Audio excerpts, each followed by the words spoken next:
Okay, Monday night shir happening Tuesday night. Welcome to everyone. This shir is sponsored by a chaver of mine. I wish him and his family much hatzlacha, gesund, health, wealth, and happiness, and much Yiddish and achas. And we're looking forward to somebody who actually wants their identity disclosed. For those that would like to support the shiurim, please visit rabbikraz.com. Polygamy, right? Marriage, everyone's sitting here smiling. Marriage is just a wonderful state of affairs. K'maimer hachacham, as the wise man once said, marriage is a wonderful institution. But who wants to live in an institution?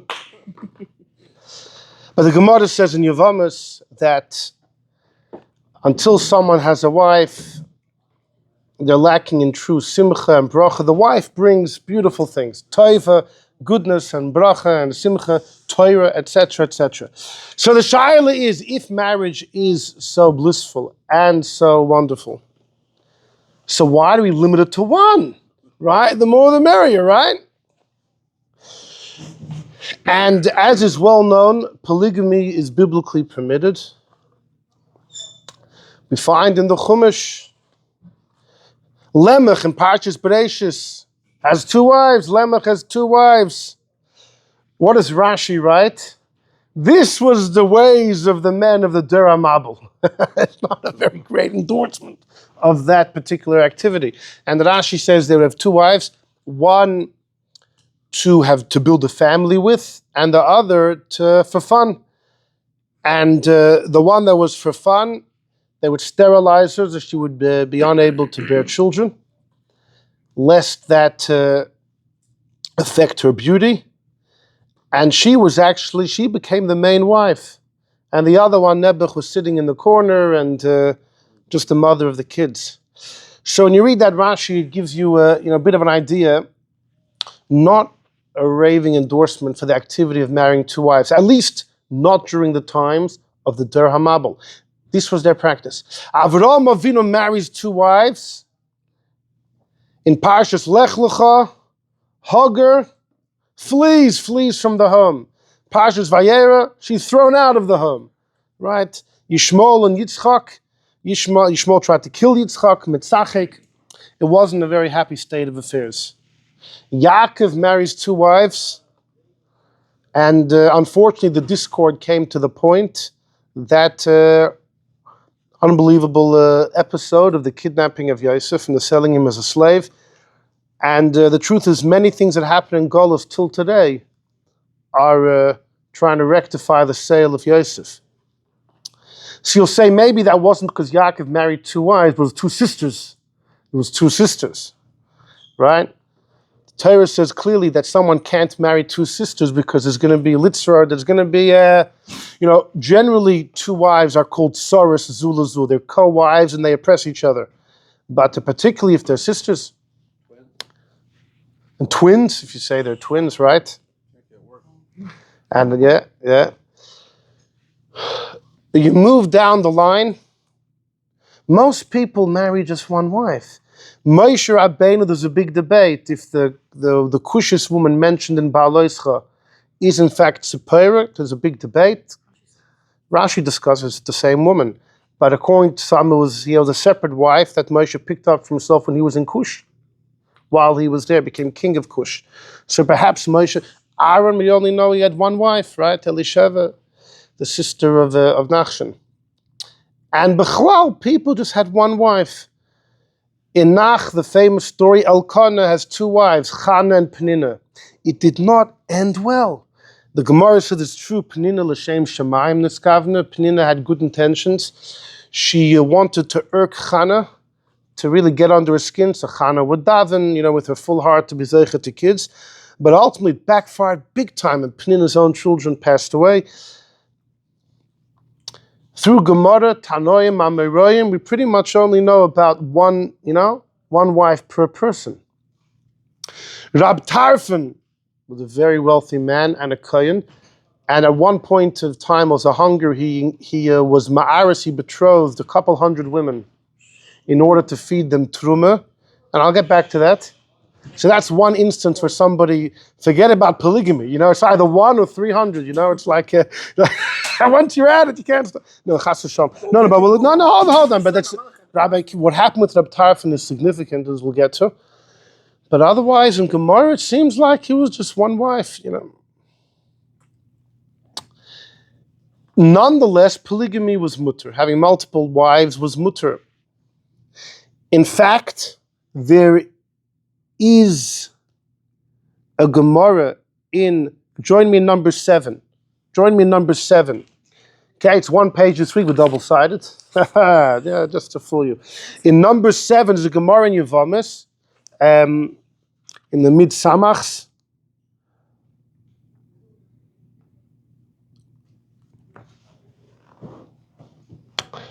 A husband and wife are, God forbid, unable to produce children, and the husband, he wants to divorce her, marry another woman. So she says, okay, but there's a ksuva, you got to pay up a ksuva, marriage contract, it's going to cost you. So he says, no, the termination of this marriage is your problem because you're infertile. And she says, me, maybe it's you. So the Gemara discusses, who do we believe? Who would know? But the following case then arises. Omar Iya, what if he says, you know what? Allow me to marry a second wife. If I can produce kids with her, that will signify that the first wife, she's infertile, not me. So what if he said, Exile insiv, allow me to marry it's a woman. The ivdek nafshoy, I'll be baidik myself. Right? And I'll be able to prove my case. Give me time. It could be he's even asking to divorce her, right? Well, the truth is, no, the price he's going to keep her, and he wants time. So Amr Rabbi Ami says, what's his claim? He's going to say, you know what? Give me some, he's not going to divorce the first, but give me some time, allow me to marry another wife, and then I'll prove, if I can have kids with her, then it proves it was the first wife, she was infertile. Rabbi Ami says, I wouldn't allow you to do that. You want to do that in order you can get away without giving a ksuva to your first wife? Fakir, the moment you marry the second woman, I'm going to force you to divorce the first and give her a ksuva on the spot. He says, Af bezu, the moment you do that, marry a second wife, I won't let you hang around 9 months to see if you could produce a kid with her. Yaitzi v'yitin ksuva immediately. Sha'ani Eimer, I believe, I believe whoever marries a second wife, he has to divorce the first. Not this. If the first woman is unhappy with the fact that the husband has married a second, and she has been forced into this multi-personal relationship, she can come to Bezdin. Bezdin will force him to divorce her and to pay the full ksuva. She'ani, that I. Rabbi Ami. Now, Rabbi Ami, if the first wife agrees, and obviously it's okay, Rabbi Ami agrees you're allowed to have more than one wife. Polygamy is mutter. But this wife, the first wife says, I want to get out of the house, I want my ksuva. The husband says, let me marry another woman so I can demonstrate that the issue is not for me. Rabbi Ami says, you're kidding. The moment you do that, if the first wife can sue you just for that, and I'll force you to divorce her and give her a ksuva. But if the first wife agrees to the arrangement, of course, that would work. That's Rabbi Ami. Rava says, I disagree. A person can marry another woman whether his first wife likes it or not. That's not ground for her to demand a divorce and demand a ksuva. Rava Amar Noisa Adam Kama Nashim Alishta. You can marry as many wives as you want. 18. That's for a king. And even there, Pilagshim, big debate between the Rambam and the Ravid. If the 18 wives of a king includes concubines or not. Anyhow, but for a person, a regular non-melech, just like a melech can't have too much money, too many horses. But a commoner, a hedjit, as many horses as you want, as much money as you want. Was it Reuven Dunan that said that where the Rebbe's Chassidim, we got to make sure, and the Rebbe's doch a king, we have to make sure he doesn't violate the issue of owning too many horses. We can't act like Susim. We cannot act like Pferden, like horses, because then we may have the Rebbe violate the Melech owning too many horses. But for a commoner, there's no issue to have too many Susim. There's no issue to have too much silver and gold, and so too as many wives. Kamanoshim. Says rather, there is a condition. V'hu de Isleilim is yaninu. He has to be able to provide for all of them. If he cannot properly provide for all of them, right, then the original wife or wives can protest and say that it's not that we're not comfortable for him to marry another wife, but it's going to negatively affect our material, physical state, and they have a takanos. And if he wants to go ahead, they can force him for a divorce and get their ksuva. So what do we have from this Gemorrah? Debate, Rabbi Ami and Rava. Rabbi Ami says that you can't just marry another wife. And Rava says, no problem, you can. Who does the halacha follow? The Rif, the Rambam, and the Rosh, all passing like Rava. Rava was a Basra. Rava is later, after Rabbi Ami, and from the days of Abai and Rava, right, the Gaonim say that there's a halacha that set in that from Rav and Abaya we always paskin like the later generation, the Basroi. Before them the halacha always was ein halacha ketalmud b'mkei Rav. The previous generation always knows better. But once Rava came, the rules changed. Halacha kerava. The truth is that not everyone paskins like Rava. There's the Sefer Atruma, one of the Rishonim paskin like Rabbi Ami. There's even a Shiloh, the Rosh, in a letter of his seems to go like Rabbi Ami. Nonetheless, classic halacha follows Rava. That's the Psak in the tour. I made a copy of the tour, but it got lost in the office, so you just have to trust me for this one. The tour paskins like Rava, that if you're able to support many wives, gesunter hate, knock yourself out, enjoy. Don't tell me I didn't warn you, but if that's what you want, that's what you can do. The Torah says, though, a strong advice is not to go above 4. The Rebbe said by L'chaim, so people under 40, not more than 4. So the statement not more than 4 originates by how many wives? Because there's another Gemorrah in Yevamis that says a person should not have more than 4 wives. It's not a prohibition. It's a strong eitzah, counsel of the rabbis, because if somebody is with his wife once a week, so 4 wives, so they'll at least get once a month. But anything less than that wouldn't be right. But that would depend on a person's schedule and their, what their lifestyle is like. If someone's free every night, then in theory, 30. Fine. So that's how things are from the bear halacha. We follow Rava. You can have as many wives. There's a strong advice, not more than 4. And this is how things were from the beginning of Judaism until about 1,000 years ago, when a great man by the name of Rabbeinu Gershom. Now sometimes he's called Gershom with the nun. And there's 2 different names. There's biblically 2 different names. There's Gershom and Gershom, right? Levi had a son, Gershom. Moshe had a son, Gershom. But there's, for some reason, his name is quoted sometimes with a mem, usually with a mem, but in some sources it's Gershom. I think that Al-Bag, Rabbi Levi, also there was a shiloh if his father was Gershom or Gershom. You could check that up. But listen, it's like the name Eliezer and Elazar. It's 2 different biblical names. There's Eliezer, right? Moshe had a son, Eliezer. Aaron had a son, Elazar. Different name, but yet there's a lot of mix-up between them. Okay, fine. Rabbeinu Gershom, he's born in France.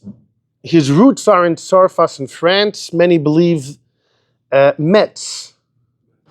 I once was giving a shir somewhere. I said I referenced the city as Metz, and there was someone from France, and he laughed. He almost fell off his chair laughing.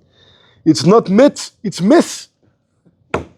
So I hab gebeten mechila, and he was meichel me, and he got back on his chair. So he was born in Metz, and at some point he makes his way to Germany, Ashkenaz, to Mainz. Now they're not too far. Metz is northern France and Mainz is southwest Germany, so not too far. But in Mainz, he learnt by a very great man, Rabbi Leonton. Rabbi Leonton. Now he probably was from France too, because his name was Rabbi Yehuda Hakoyen. Hakoyen. His name was Rabbi Yehuda. He got the nickname Leon. So it could be he was in France at some point too. But he had a yeshiva in Mainz in Germany. And Rabbeinu Gershom studied under him. Okay, Rabbeinu Gershom studies under Rabbi Leonton. He quotes him. This is quoted in many places. Rabbeinu Gershom's Rebbe. The Maharshal has a letter, important letter, where somebody wrote to him, "Can you please detail to me the history of the Rebbe student?" And the Marshal writes that Rabbeinu Gershom was makabel from Rav Hai Gaon. Rav Hai Gaon lived in Bavel. Rabbeinu Gershom was makabel from Rav Hai Gaon. The Marshal doesn't provide any details. So many historians question that Rabbeinu Gershom, we have no record that he ever went to the Middle East. He was France, Germany. There's no record of any travels. You would find somewhere some travels. He visited Eretz Yisrael, Bavel, something. No record of that. And we don't have any record of Rav Hai Gaon traveling to that part of the world. It's very far. Iraq, Bavel's very far from Mainz, Germany. In addition, I saw some ask, it can't be Rabbeinu Gershom studied under Rav Hai, because Rabbeinu Gershom was older than Rav Hai. Now, l'chayr, that's simply just not true. He was, I'm sorry. Yeah, it's not true. Rav Hai Gaon, we always say Rav Hai Gaon was born in the year 939 and died in 1038. Rav Hai Gaon died in 1038. Okay? Now, he was born in 939. That's the date usually given. He lived 99 years. But he was born in 939. No one says Rabbeinu Gershom was that old. The date usually given for his birth is 960. So someone decided Rav Hai Gaon was born after Rabbeinu Gershom and therefore said it can't be Rabbeinu Gershom studied by him. I mean, you can't mix up a date and then start asking such kashas. I don't know, unless there's some mocker somewhere Rav Hai was really much younger. Either way, this is what the Maharshal says, that Rabbeinu Gershom was makabel from Rav Hai. It also doesn't have to mean he met him. You could be makabel through letters, right? There could be correspondence, students of Rav Hai. Lav davka, the Maharshal means the two of them actually crossed paths and met. So, fine.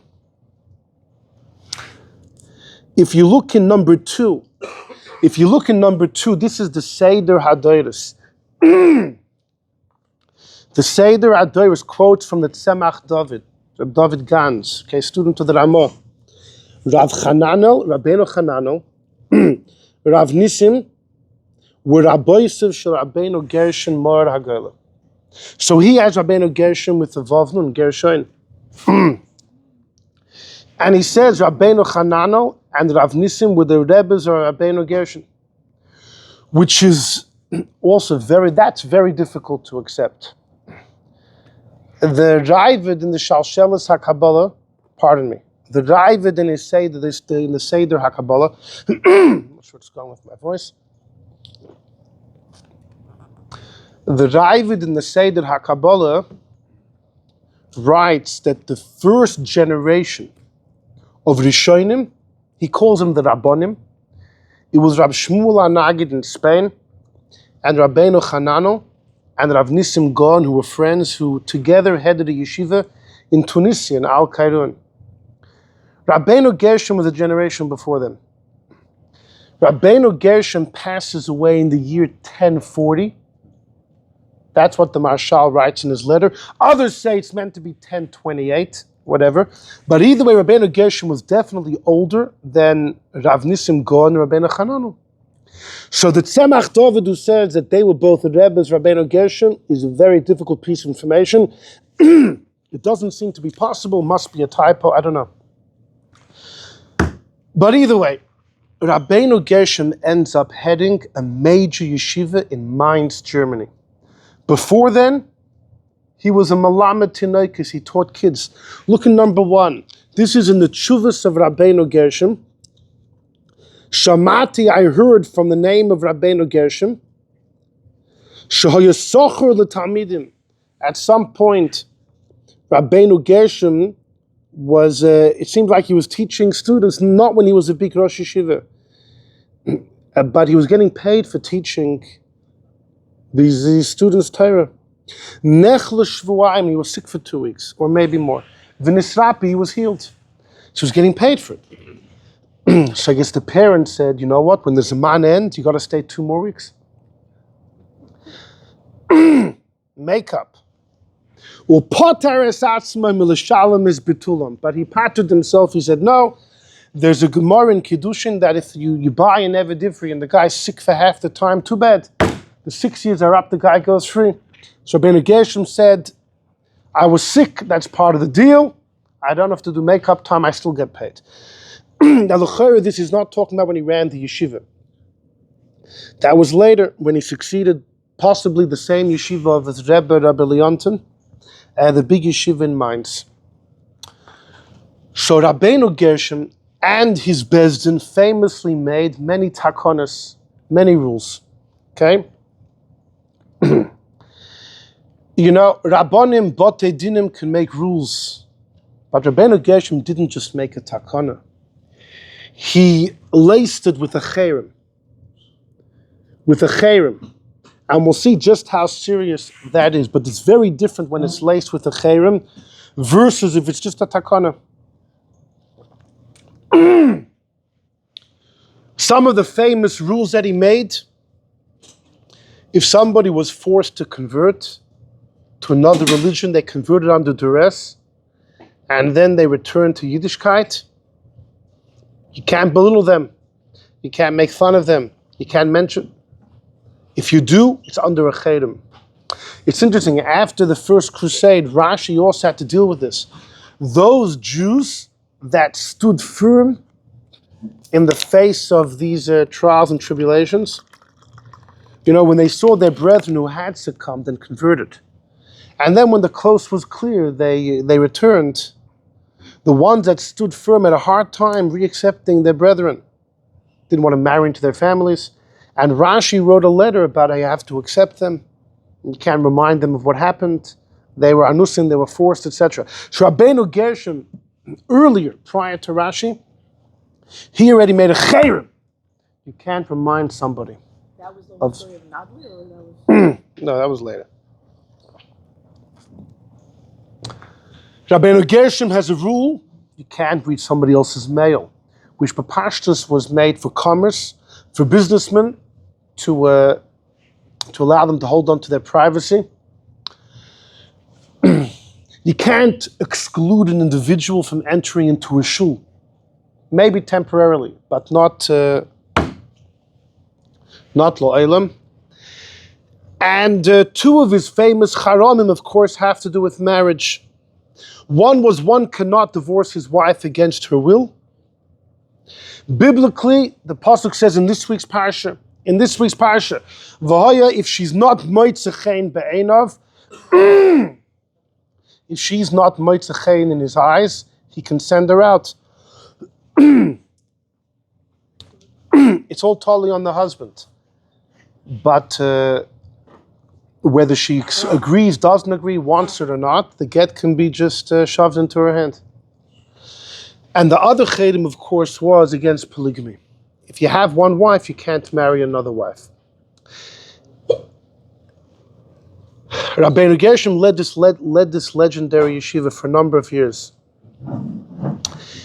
And again, the year he passed away is subject to debate, if it was 1028, 1040. But a famous episode that happened, a tragic episode happened with his son. Rabbeinu Gershom had a son who converted to Christianity. The Noide B'Yehuda, in his commentary on Shulchan Aruch, Dogel Mervava, he writes it was Baratzen. The kid did it willingly. But many say no, it's Ba'inus. He was forced into it. There is a story, allegedly, that there was a priest in Germany, in Mainz, who had converted to Yiddishkeit. And the church was so infuriated, they killed the priest, the Yid, and there were guys in the entire city forced to conversion. And some managed to escape, others didn't. Rabbeinu Gershom's son was one of those that was forced into conversion. And he died. He died without having the opportunity to return to Yiddishkeit. If you look in number 3, the Mordechai in Masechta Moyed Cotton, Rab Meir, that's the Maram of Rottenburg, the Mordechai's Rebbe, the Maram of Rottenburg, he heard from the mouth of Rab Yitzchak of Vienna, the Ur Zarua. Okay, so the Mordechai is a Talmud of the Maram of Rottenburg. The Maram of Rottenburg was a student by the Ur Zarua, Rab Yitzchak of Vienna, that Rabbeinu Gershom nis'abel al b'noi shehemer. Rabbeinu Gershom had Avelis on his son that converted. Here in brackets it says im imoy, that the boy converted with his mother. Then vameis, the boy died. Amnam isloim, others say that those words shouldn't be there. Nothing to do with the mother, but the boy died. And the question is, so does that mean someone sits shiva for a relative who had geschmat to converted? So Amnam Amar he told him, or Efshaloim, that ein lulmaid b'menu. It could be you can't learn from Rabbeinu Gershom. You have to sit shiva for someone who converted. De la fushi tsaruhu David. Rabbeinu Gershom didn't sit shiva halachically. He was out of pain and anguish. Shaloi zocha loshuv b'tshuva, because his son did not merit to repent. It could be. We'll get. It's exactly what we're going to talk about.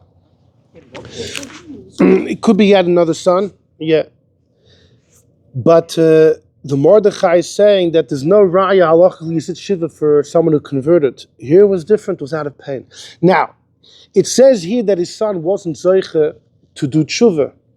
So when did his father sit shiva? When the son converted or when the son died? It has to be when he died, because it says he didn't manage to do tshuva. If you look at number 4, the Hagois Ashri, okay, it's notes on the Rosh. Look what he says in the second line. Rabbeinu Gershom, with a nun, Nisa'abel al B'noi, he had Avelis on his son, Kishahemir, when he converted, Dasai, his religion, Yudalad Yom, 14 days. He sat 2 weeks Shiva. Why? Kavachemer l'shchina arba yom, Kavachemer for the Shchina. In Parshas Baloischa, Miriam spoke Lashon Hara against Moshe, and the Eibishter said if Miriam's father would spit at her, she would be embarrassed for a week.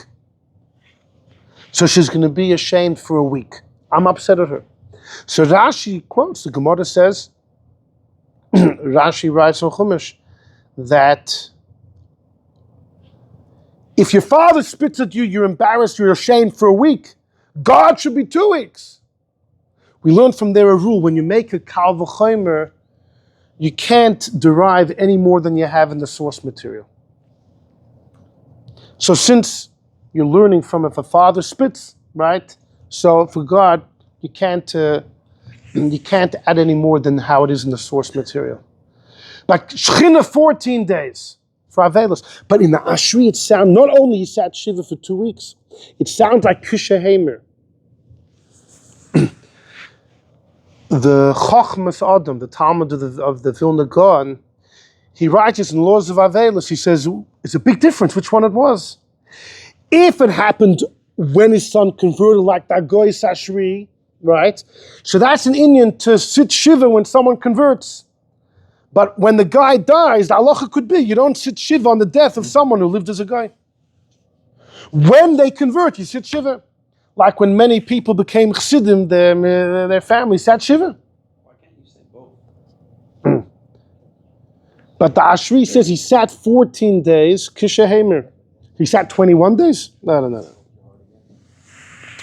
So there's a big shaila exactly when Rabbeinu Gershom sat Shiva for his son. In the Chochmas Adam, he says, you know why he sat 14 days? 7 days for the body, 7 days for the soul. The Agois Ashri says 14 days because of the Kavachayim of the Shechina. For the Eibishter, it's double. For the Eibishter, it's double. But the other Svar is 7 days for the body, 7 days for the soul. But 7 days for the body would have to be that he sat upon death, which is seemingly what the Mordechai is saying, because his son wasn't Zoichet to do tshuva. Like I said, many say that he was coerced into the conversion. You know yeah? Is conversion like halachically? What does that mean for You have halachically treated like a guy in many areas. I thought you can't become You act like a guy, you get treated like a guy. Many halachas for sure. For sure. Yeah.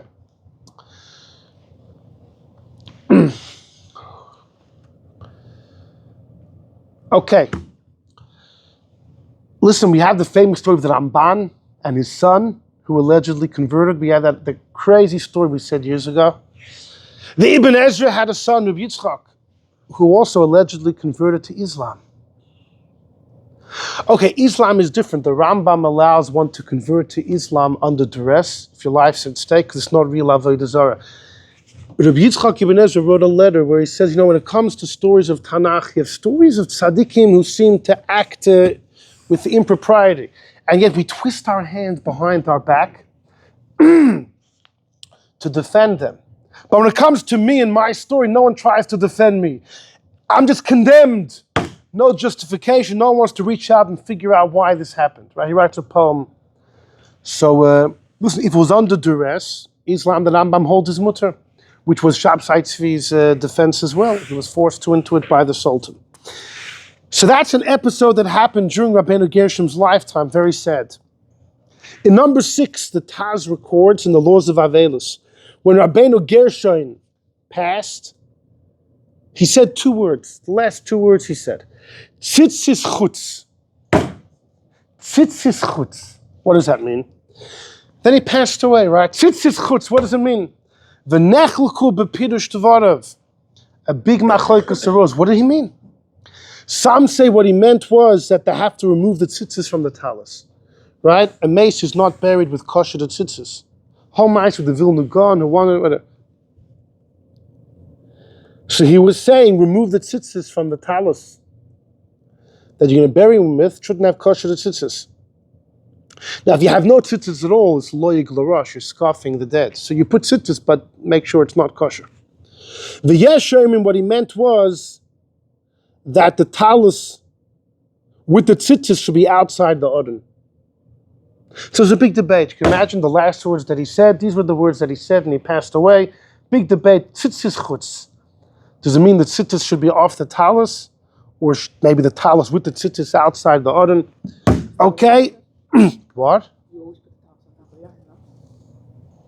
the person, the body. Fine. So das is the Heilige Rabbeinu Gershom. Okay. And he's known as Ma'er HaGoyle. Rashi, Tosfos, and Menachos refer to him Ma'er, the light of the diaspora. Why did he have that name? The great Meir Yechiel of Ostrovtza. We've quoted him before, gave a beautiful explanation. The Rebbe quoted this in a sikha and in a letter. I don't think he said it in the name of the Ostrovtza, but he said B'Shem Gadol Echad.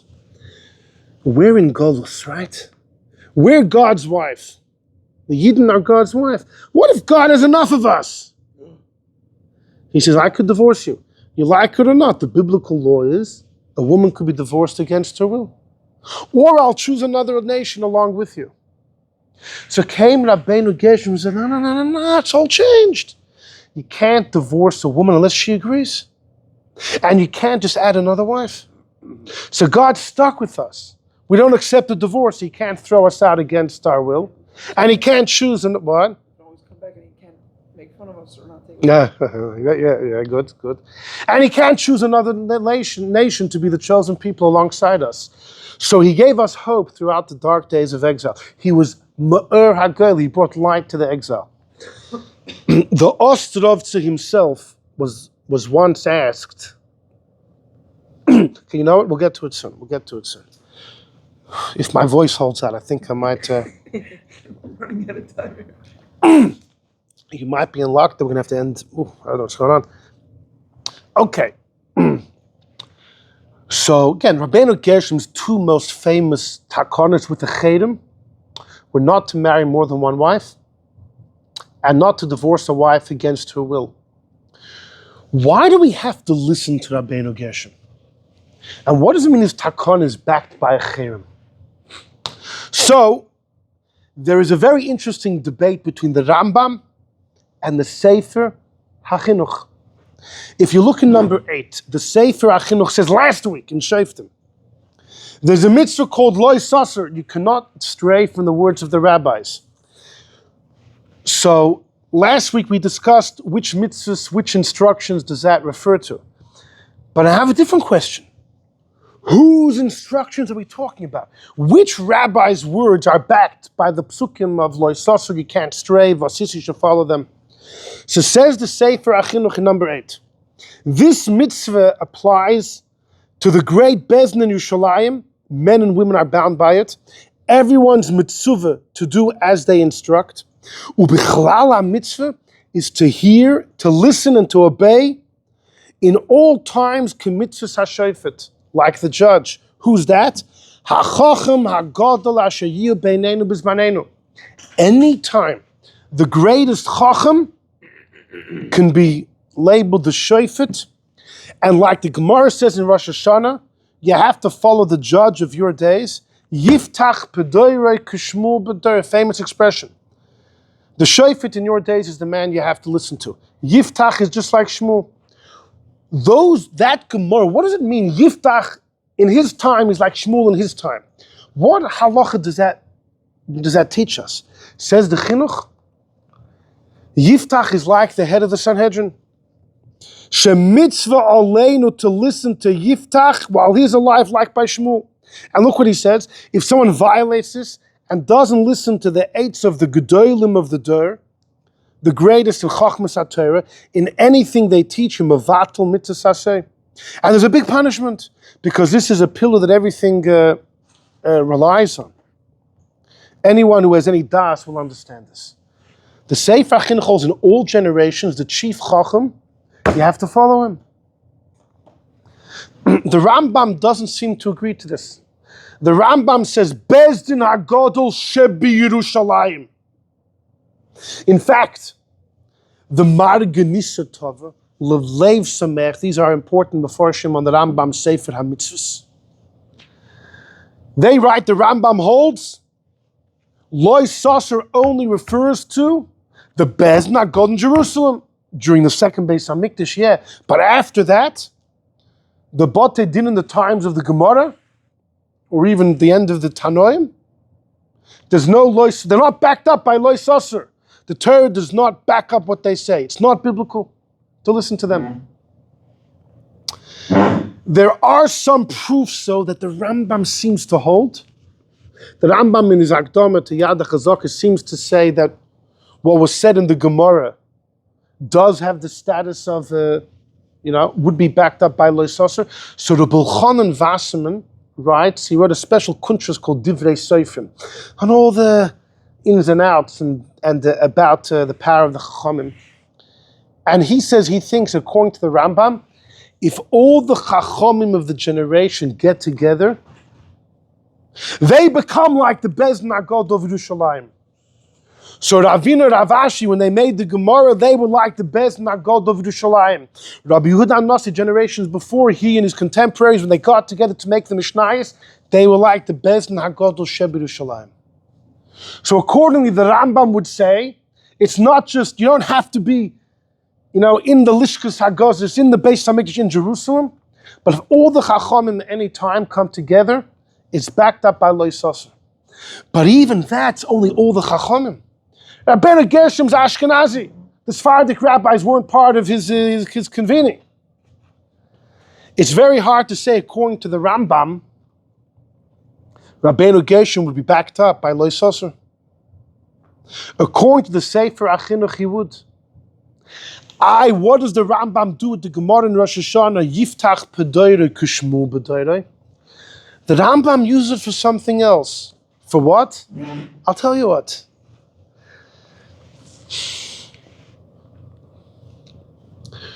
We once had a shiur a while back. Can you argue on the Rambam? Could I argue on the Rambam?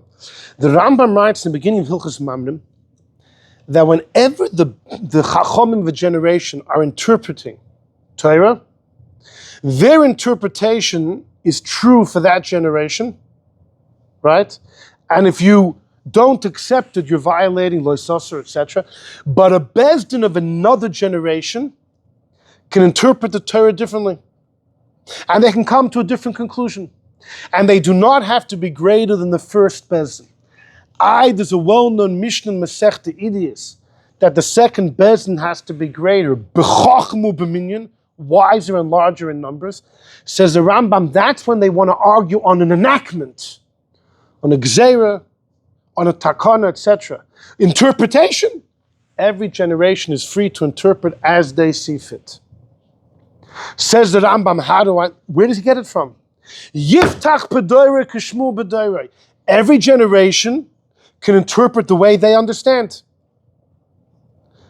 The Sefer HaChinuch may not hold of that. If you look in number 9, the Minchas Chinuch notes that when the Sefer HaChinuch in last week's Parsha speaks about a later bezdin, upschlugging, knocking off, uprooting the words of an earlier bezdin, the second bezdin always has to be greater, b'chachma, wisdom and in numbers, even if they're arguing on interpretation. So in other words, the Rambam and the Sefer Chinuch are disputing what the Gemorrah in Rosh Hashanah, when it says Yiftach b'doire kishmu b'doire, what's the halachic relevance of that? The Sefer Chinuch says it means the populace has to look at Yiftach like you look at Shmuel. The chief scholar of your generation, he's backed up, Lo Sassur. Biblically, you have to listen to him. It's Lo Sassur, like a full-fledged rabanim. The Rambam disagrees. He says Yiftach b'doire kishmu b'doire is for a different thing. That every bezdin can disagree with the earlier bezdin in pshat, how to interpret Torah, even if they're not as great. Yiftach is like Shmuel. You only have to be great if you're arguing to uproot, to abolish a previous enactment, a takana or Exile.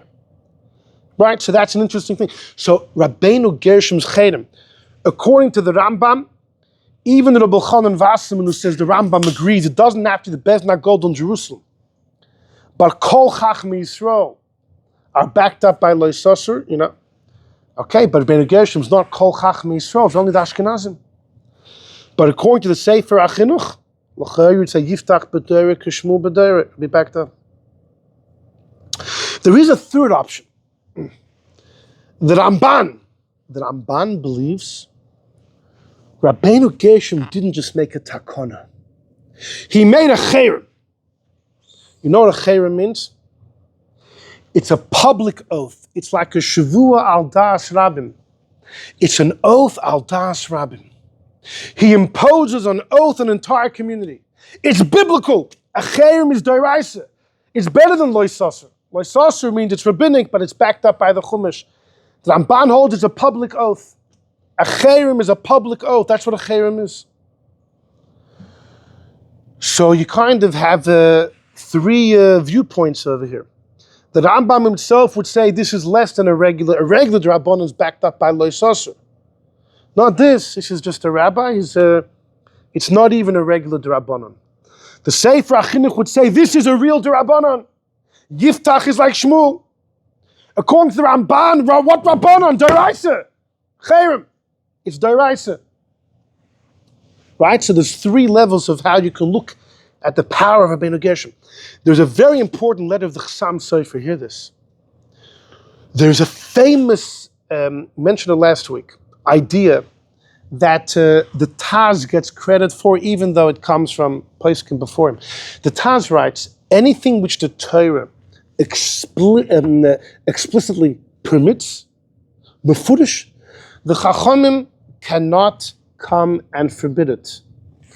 Either they're unable to, or they don't want to, or their word will look like a joke, right? If they prohibit something which is clearly permitted in the Chumash, and then the next Shabbos they read in the Kriyas HaTorah, all the Amaratzim are going to laugh at the rabbis. So it could be they just didn't do it because it looks like a joke. But this is the Taz's famous idea that whenever the Torah explicitly permits something, the Chachamim's hands are tied. They leave it as it is. Okay. So many ask, how did Rabbeinu Gershom come and say you can't marry two wives? In this week's Parsha in the beginning, tihיינה, לאיש, נשים, the story of a man marrying two wives. It's permitted. According to the Taz, if it's clear in the Chumash that it's okay, the rabbis cannot forbid it. What's Rabbeinu Gershom doing? What's he doing? What is he doing? So, well, you could say, listen, what's the reason of the Taz's rule? If it's because Chachamim are worried, if we're going to prohibit something which is clearly permitted, it looks like a joke, well, this case won't look like a joke. Because if you open up in Parshas Kisei, say, what happened to the man that had two wives? He loved one, he hated the other, and then he wants to start playing with the genealogy, who's older. It has a bad result. Fakir, anyone that reads the story will say, the Chacham got this one right. It won't belittle the rabbis by the fact that Torah says fakir. The Torah clearly indicates this is a bad idea. It's a bad idea. So if you go down that path, there's no question. But if the Pshat and the Taz Chacham don't have the power, so then how could Rabbeinu Gershom do this? It goes against the Passuk. So we once told over a famous episode that happened in Vilna with a man who got married to a woman, and she conceived. She didn't know, the husband didn't know, he divorced her. Right? They're married for a couple of weeks. Divorced her. But she goes home, she has a baby, doesn't even realize. She's expecting.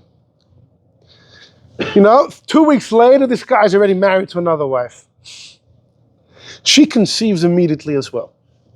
But the second wife gives birth after 6 months. The guy, wonderful, he has a baby. A month or two after that, the first wife gives birth. The baby that was born second was conceived first. Who gets a double Yerusha, right? And the legend is the Vilna Gaon paskind that the word Bechor does not mean firstborn. They trick you. That's not what it means. Bechor does not mean firstborn. Here, Dafka, the kid that was born second, not first, is the Bechor because he was created first. And the Vilna Gaon says this is the story in this week's Parsha of tihיינה, לאיש, because he had a few diyukim in the Passuk, and he said the Passuk refers to someone that had two wives, but not at the same time. He read the case that happened in Vilna into the Passuk in this Parsha, according to which the husband was not married to the two women simultaneously. There's no kasha on the Taz. The Passuk didn't clearly say you could have two wives. It wasn't at the same time. But comes the Chasam Sofer. I'm sorry, thank you for staying with me, even though I'm so raspy. The Chasam Sofer has a letter. And the Chasam Sofer says, it sounds like a good kasha on the Taz. No kasha. You know why there's no kasha? Right? When Rabbi Yonasan Eibeshitz was a little kid, he's eating with his father. They were eating kasha. So his father says, Yonasan, Af yeder kasha hostat tiras, and every kasha you have an answer. What do you say about this kasha? So Rabbi Yonasan said, Tat, in the middle of the meal, you can't talk. So they finished eating. So the father said, no, what do you say about the kasha? He says, Nitok ain't kasha. There's no kasha. There's no kasha. Says the Chasam Sofer, there's no kasha. The Taz is talking about when the Chachamim want to prohibit something. When they want to create an Isser to say something's Asur. Right? A regular Gzeira Isser of the Chachamim. They can't do that. They can't say it's Asur if God clearly said it's Mutter. But a cherem is a public oath. Says the Chassam Sofer, once you know that I'm ban, a cherem is an oath. You're allowed to make an oath on something which is clearly permitted in the Torah. There's no problem. You're not contravening the Torah. Yeah, it's mutter. I prohibit myself. A shvu is on the gavra. I prohibit myself. Right? For everybody else. Doesn't matter. The way it's a shvua, the mechanism of the cherem, it's a public shvua. It's an oath. The action is in essence mutter. We're not prescribing the action. We're just not allowing anyone to take the action. The action remains mutter. If they would answer it, then you run into the taz. God said it's mutter, you're saying it's also. But it's a public oath. It's a shvua. The action's mutter. Just like you could take a personal shvua on what's clear in the Torah to be mutter, so to a public cherem works the same way. That's what the Chassam Sofer writes. And yes, you have these three options. Either you're the Rambam, Rabbeinu Gershom is just a rabbi. It's less than a regular drabbon. It's not backed up by Lo Sassur. The chinuch who holds is a regular drabanon. He is the Chachamim of today. He is the Yiftach of today. He's the Shmuel of today. And then you have the Ramban who holds it's poshut, it's mamash a doraisa to listen to him. It's a shavua, a communal oath. A communal oath. Fine. So that's why you have to listen to him. Okay. So what did he say?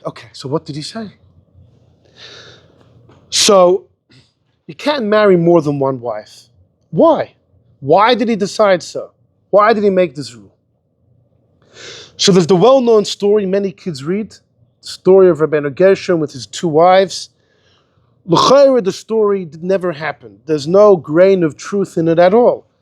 Reb Marcus Lehman, Reb Meir Lehman, a rabbi in the 1800s in Germany, he was in Mainz too. So you know he's a continuation of Rabbeinu Gershom. He was a great rabbi at Talmud Chacham, but he was a novelist. He wrote novels, historical fiction, if you will, or just fiction for the youth, times of reform.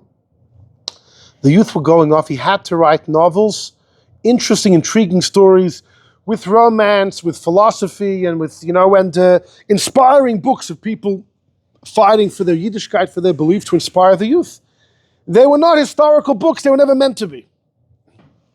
It's very different than the Goylum story, There was 100 years ago plus, books came out, stories of the Goylum, and people said, you see, it's all Baba Mises, because it was never written, after the times of the Maharal. There were no stories documented about the Goylum. Johnny come lately, 100 years ago plus, books start coming out, Niflois of the Maharal, stories of the Goylum and the Maharal, rubbish. But the Goylum is very different, because we have evidence, maybe not to the particular stories, they may have been made up, but to the essence that the Maharal had a Goylum. The Butchacher, the Eishel Avram of Butchach, there's a sefer called Birkas Avram, written by one of his students. His student said, I heard from my Rebbe. He said that he heard, the Butchacher heard 200 years ago, he heard that the Maharal made a Goylum. So the Butchacher, I heard the Maharal, he heard, so people, and someone said it, right? So it's not just he heard, someone else said it. The Bnei Yissaschar, who's the same time, writes, it's known that the Maharal was Mishtamish, he used Sefer Yetzirah. And the Gemorrah, when the Gemorrah mentioned Sefer Yetzirah, it was about creating Goylums. People, animals, Rava made a Gavra, and the others made animals Friday afternoon. The Shoyul Umeshiv, Rabbi Yosef Shol Nathanson. Somebody quotes that he heard from his name, that Rabbi Yosef Shol, who was also the 1800s, said that he lived in Lviv, a Rav there. He once went to Prague, and he wanted to ascend to the attic of the Maharal Shul to see the remains of the Goylum. And the Shoyul Umeshiv met there an old Shamish. And the old Shamish told him, years ago, the Noid Yehuda wanted to ascend to the attic as well, wanted to see what was there. And he woke up one morning, and he went to mikveh, and he put on his talus and his tefillin. He went upstairs and he came down and said, no one should ever go there. So when the Shoel and Meshiv heard that, he decided not to go see what was there. But you have records of the legend of the Maral's Golem well before somebody wrote a fictional book about the stories. But when it comes to Marcus Lehman's book, there is no source that I've come across or that I've heard of before Marcus Lehman's book that ever mentioned anywhere that Rabbeinu Gershom had 2 wives. So B'Pashtus it never happened. So if it never happened, so why did he make the rule? So you want to know why? Depends who you ask. There's a letter of the Rashba where the Rashba says, now the Rashba is a Sephardi, okay? And the Rashba is actually going to write that in the lands of Sfarad, the Cherem never came. Nonetheless, many Sephardic Rishonim and Achronim are talking about the Exile. They have a lot to say. They have a lot to say. A lot of leniencies. I think Reb Chaim Tzanzer writes, when it comes to this discussion, what the Sephardim Poskim say don't carry anywhere near as much weight as Ashkenazi Poskim. It's our Cherem. We were bound by it. The details, therefore, were accurately handled from generation to generation, from teacher to student. The Sephardic Poskim, if they weren't bound by it, so it's just something they heard, so it's going to be less accurate. The Rashba says the reason for the Cherem, people were getting out of hand. Husbands were getting out of hand, pritzes and holeless, frivolous, promiscuous, inappropriate activity with multiple wives. Rabbeinu Gershom said, enough's enough. Enough's enough. So he forbade it. Pasha people were Baalei Taiva. Interestingly enough, there's a Rosh in number 13. Jump to number 13. It's a letter of the Rosh. The Rosh is speaking about the other Cherem he made, not to divorce a wife against her will. And the Rosh writes in a letter number 13, he saw that Hadar Paris, the generation was had no boundaries. They were mezalzlim b'bnei Yisrael, that the men were belittling the women. You know, you're married to me, it's all on my terms. The moment I'm done with you, I can throw you on the street. God forbid, throw a get at her. Bezrikish I get, throw her a get. So the marriages were kind of unbalanced in favor of the husband. So Rabbeinu Gershom said, if that's how men, if God gave a rule, but if men are abusing the rule, the tikkun, Rabbeinu Gershom was misaken, lahash was koyachish. It's going to be even playing ground. The women are going to be on the same pedestal as the men. Just like the husband can only divorce if he desires, if it's about the husband desiring to divorce, if a man is forced into a get, to get mu'usa, forced get, it's invalid. If a man has to be beaten to give a get, it needs to come to a point where he says, you know what, I'll give the get, just back off. He has to consent. And according to many, he has to say, Roitzani, that's a debate in Rishon, he even has to say those very words. But Akaponim says the Rosh, just like the husband, the get has to be with his agreement, so too the woman can only be divorced, Lord Sinai. So that's why he made that rule, because the men were just out of control. So the Rashba says similarly the rule about not marrying more than one wife. The men were out of control. Now, he doesn't say they were abusing the women. It could be the women were okay with it. But the point is, it was pritzes. It was, inappropriate activity. He doesn't describe what happened, and let's not leave it to our imagination. But that's what the Rashba says. The Ran, who was after the Rashba, the Ran writes in a letter, I'll tell you why Rabbeinu Gershom made the rule. You know what happens if you have 2 wives at home? There's enough machlokes with 1 wife. What do you think happened with 2 wives? What do you think happens? Ktata. There's in-house fighting. Fighting over the affection of the husband. The Cherem didn't really go to the Sephardim. Maybe by the Ashkenazim there was more fight between the wives for affection of the husband. The Sephardim are both equally scared of him, But the Ashkenazim, they were fighting over the affection of the husband, and between the 2 of them, look in Tanakh. Whenever there's 2 wives, there's trouble. When was there a good story with 2 wives? Elkanah, Yaakov, Avram, etc. That's the Ran's take. So, according to the Ran, it's posher for the sake of shalom bayis. Very practical. According to the Rashba, people were going overboard with their nefesh bahamas. But there are other theories as well. If you look in number 11, it's a Gemorrah in Baba Basra. Tanya, Amar Rabbi Yishmael ben Elisha. That's a Bryce in Brachos. This is one in Baba Basra. From the day the Beis Hamikdash was destroyed, the din is we should be geyser on ourselves not to eat flesh and wine. Really? You want to eat flesh? God doesn't have flesh. There's no more mizbech. You're eating flesh. The Eibusher doesn't get his wine on the mizbech. You're drinking wine. Ella, we can't make Exile on the tzibur unless most people can hack it. No flesh and wine's too much. Right? Even the 9 days we go crazy. Siyumim every day. Boom, boom, boom. Then he says, from the day that the Malchus Harishah, the Roman government, was geyser on us horrible gzeiros, and they want to forbid parts of Torah and mitzvahs, they don't allow us to go to Shavua Haben. Shavua Haben is a nickname for a bris, which is a week after the baby's born. Va'amri lo leyeshua Haben, when the ben gets saved, when the firstborn son gets saved from the grasp of the Kohen, by the Pidyon Haben. The Roman government, Hadrian, the emperor, prohibited apparently these issues. The bris and the Pidyon Haben. From that day on, we should be geyser on ourselves not to get married. Really, you're getting married? Chutzpah. And to have kids? And you know what's going to happen? If no one gets married and has kids, Avraham Avinu's children will all disappear me'elov. Instead of being killed at the hands of the Romans, will just disappear from the planet. Now, Tosfos says, what do you mean? There's a mitzvah of pruruvu. How could you... because Golus is hard, you're going to abstain from the mitzvah of pruruvu? Tosfos says, no, just one boy and one girl.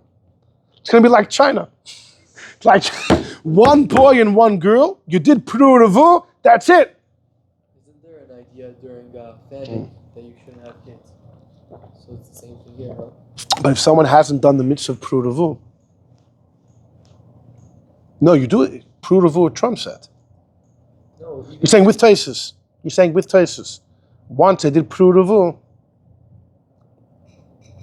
No, the famine case, if you didn't have kids yet, you're allowed to have kids. Yeah? To do the mitzvah of pruruvu, yeah. Well, we learn it from Yosef where it says, yeah, fine, okay.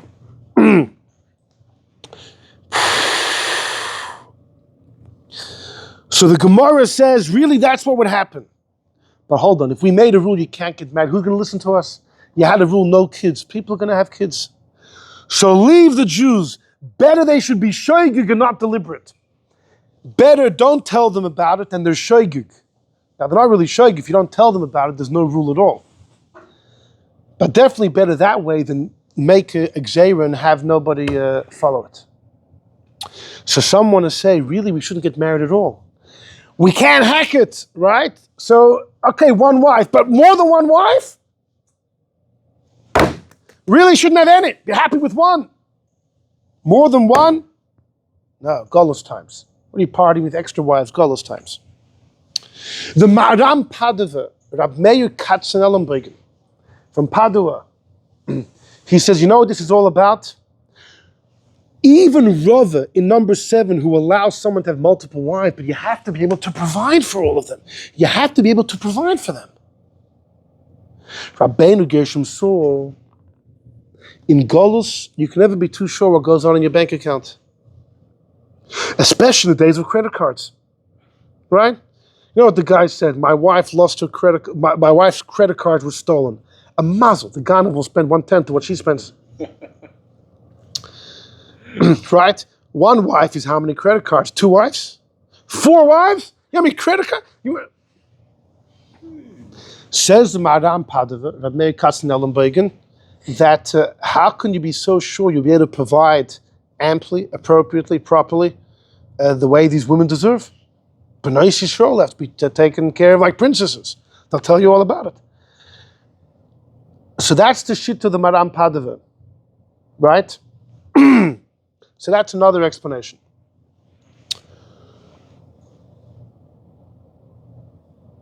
The Mishkanos Yankiv, Rabbi Yankiv Karliner, and the Shoyal Umesh of Yisrael Shal Nathanson. Oh, now you're here. From Lviv? Oh, you were here before too. They say, hold on. There's a Gemorrah in Yevamos. You can't marry a woman in one country, then go to another country and marry a different woman. This is clear Gemorrah. Because you'll have kids with both women. The kids don't know each other. 20 years later, a bacher and girl get married, right? Yeah? Unbeknownst to them, their brother and sister. Story happened recently. That there was a boy and a girl who were together, almost got married, but they had been living together. And then they found out that they both have their father was the same sperm donor. Their mothers had both randomly, gone to the same clinic or something to get sperm donation. It was the same man. They were half siblings. It's mamish what the Gemorrah says. So comes the Mishkanos Yankiv and the Shoyal Umeshiv and say, today, Yidden were always, today you live here, tomorrow you live somewhere else. You live in this city, that city. Even if you have two wives in the same city, right? That's today. Next week you move somewhere else. One of your wives comes with you, or the two wives now live in different places. Their families grow up separately. These days you'll always have the concern of siblings marrying each other. Meaning 1,000 years ago when Rabbeinu Gershom made this rule. That's another take on it. The Shoyal Umeshiv himself says, Rabbeinu Gershom's rule not to marry two wives was linked to his rule not to divorce a woman against her will. He says like this, Rabbeinu Gershom wanted not to divorce a woman bal karcha, to, like the Rosh described, to elevate women's rights. But you know what the husband's going to say? All right, I'm stuck with her. I can still ignore her. I'll get another wife, no sweat. So what was so his whole first enactment is kind of, thrown out the window. You can't divorce her against her will, you have to hold on to her. Okay, I'll barely speak to her. I'll get another wife, move to a different house. Rabbeinu Gershom said, no. You're stuck with her, you can't get another wife. You better try and work things out with the first wife.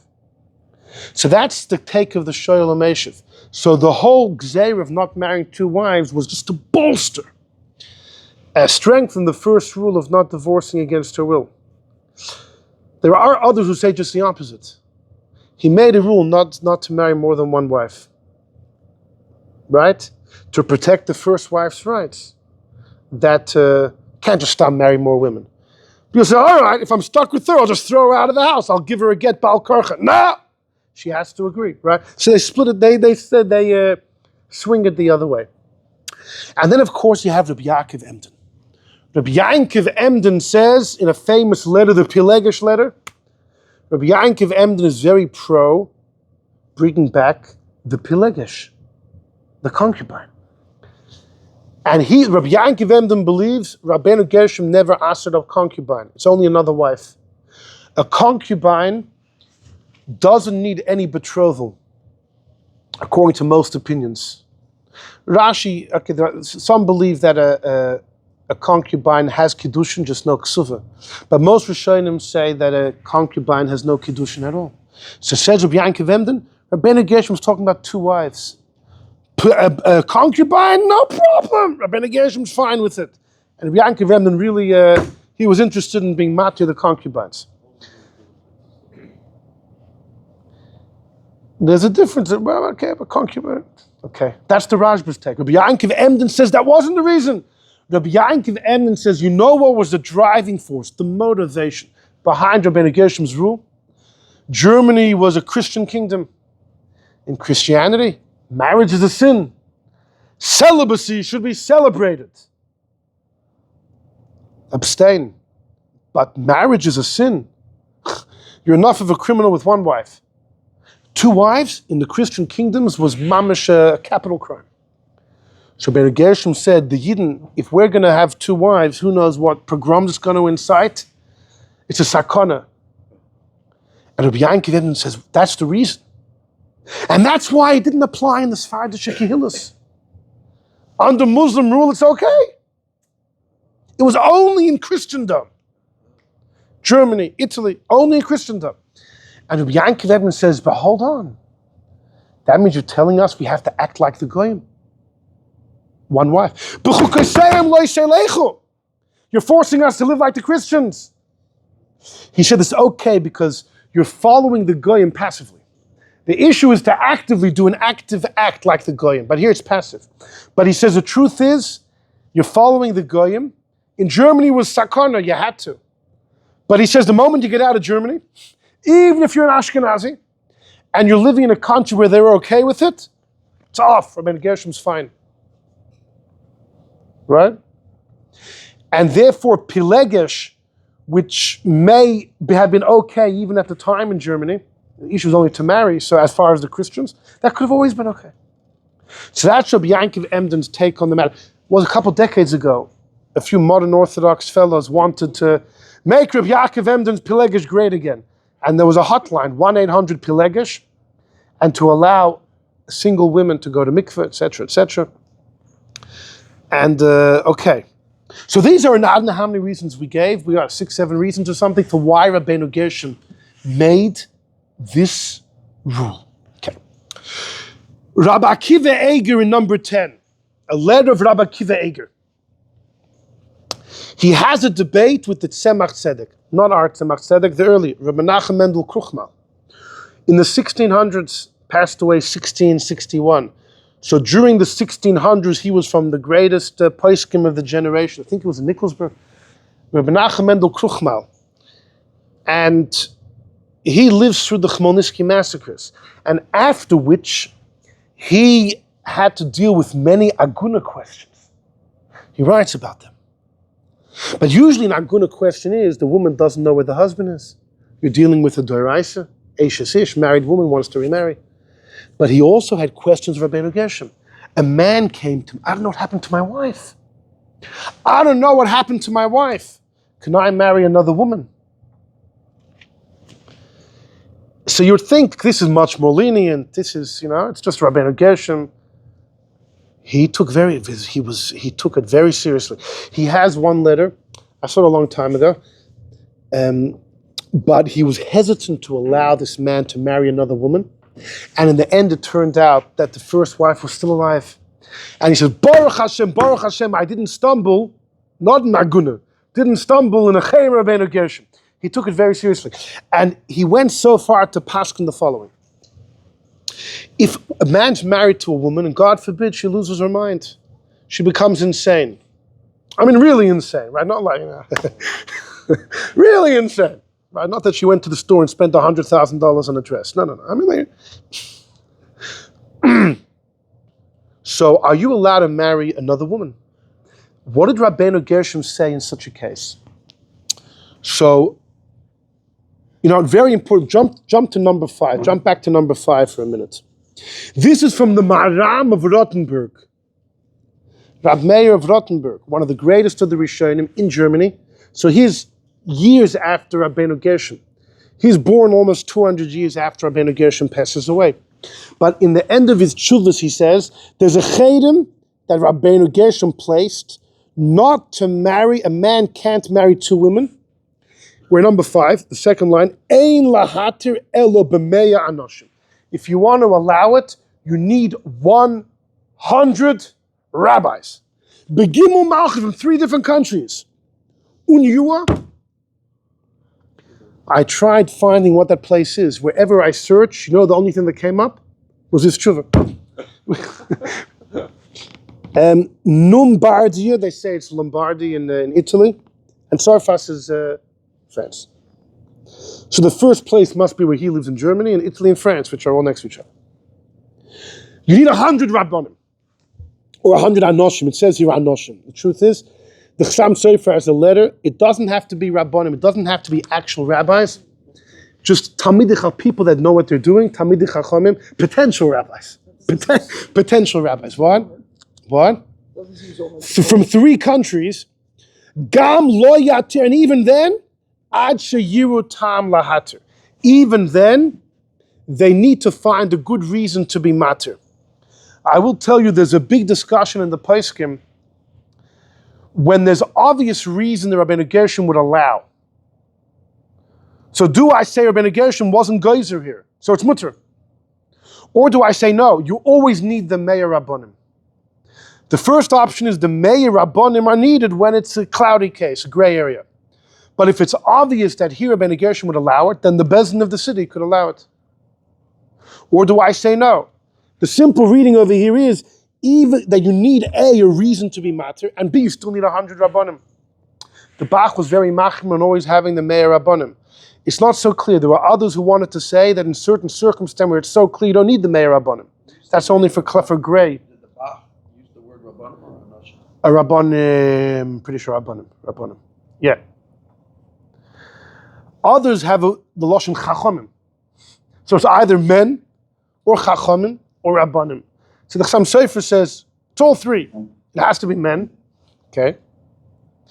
They have to know their stuff, they have to be Chachamim, and potential Rabbanim.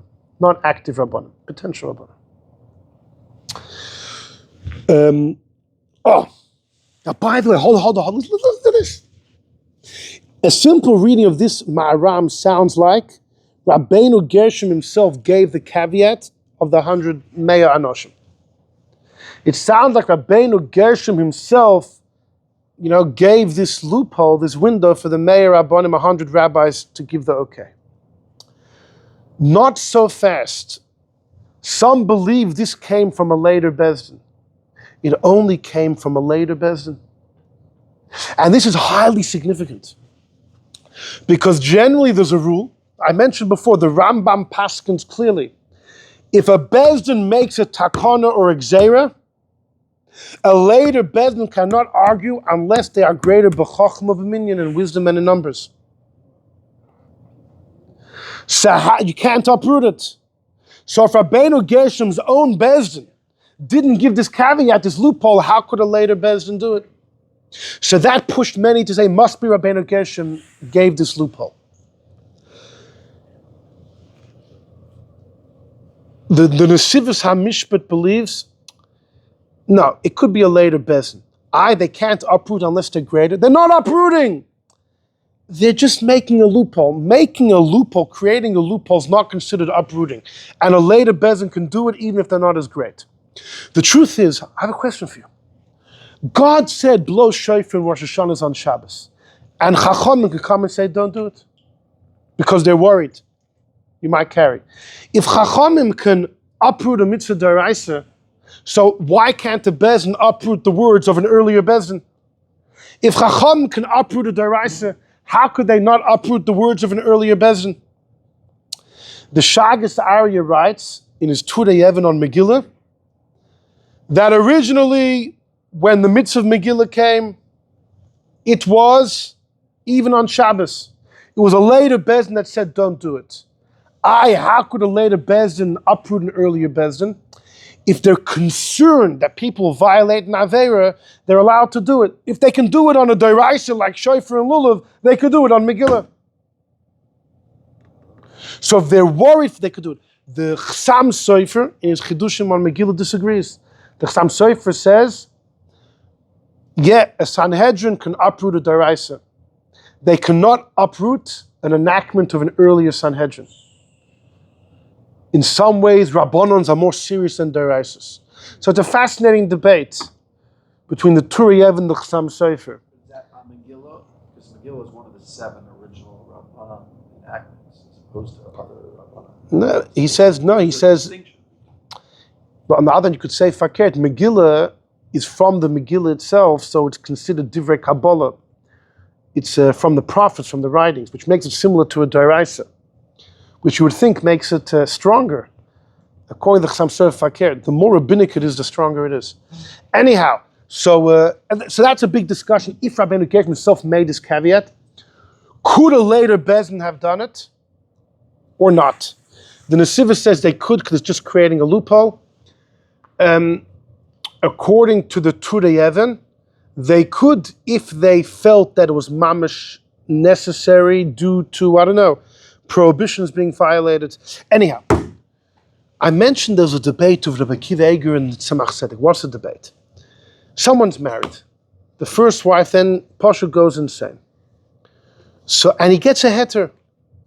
He gets a heter Meir Rabbanim, or some believe that if she becomes insane, you don't need the heter Meir Rabbanim. It's obvious you can marry another woman. The bezdin of your town could allow it. So you married a second wife. And lo and behold, a new doctor comes to town and he heals your first wife. Now you're the man with two wives. Right? Lucky you. Freud walked in. So what do? Bechlal, what do you do if you have two? What if someone violates Rabbeinu Gershom's rule and marries a second wife? So there was a big debate. The Ramah paskins, the Ashkenazic poskim paskin, you have to divorce. You can choose. The Ashkenazi poskim said it's serious. If you violate Rabbeinu Gershom's marry a second wife, you must divorce one. You could choose. They both don't want to, you violate the second Cherem. It's not a second Cherem. Oh, if they both. They both don't The Bal Karcha. If they. That's a good shiloh. You have to divorce one of them. The Sephardic poskim paskin, some of them paskin nisht. I think the Mizrahi, some of the Sephardic poskim paskin, no. The Cherem was only don't go ahead with it. But once you did it, all right. B'chal, there are many gittin. There are some gittin which are psulim with the rabbanon. Some gittin which the Chachamim invalidated, biblically kosher, invalidated by the rabbis. And sometimes we say that if the woman used such a get to marry another man, if she got married, Lo takes it, she doesn't have to be divorced. So maybe so too, Rabbeinu Gershom was saying the marriage shouldn't happen. But that doesn't mean if it happened, you have to divorce her. But the Ramah says, no. Koifin lahaitzi, you have to divorce her. So the question is, but in this case over here, this guy was allowed to marry the second wife. The first wife went insane. Now she recovered. The Tzemach Tzedek paskind, the Tzemach Tzedek took the Cherem so serious, if the first wife recovers, you have to divorce one of your wives. If you went ahead and married a second wife, if a doctor comes and heals your first wife, it's going to be your problem. It's going to be bittersweet. Sweet that, she's healed, but now you got a big dilemma on your hands. Says Rabbi Kiva Eger, that Tzemach Tzedek feels it's obvious if the first wife was healed, Bezdin will force him to divorce one of the wives. Says Rabbi Kiva Eger, I don't think that's the case. Ani ba'ani loy breireli. I don't think it's so simple. How does he know this? He says the first wife was his original wife.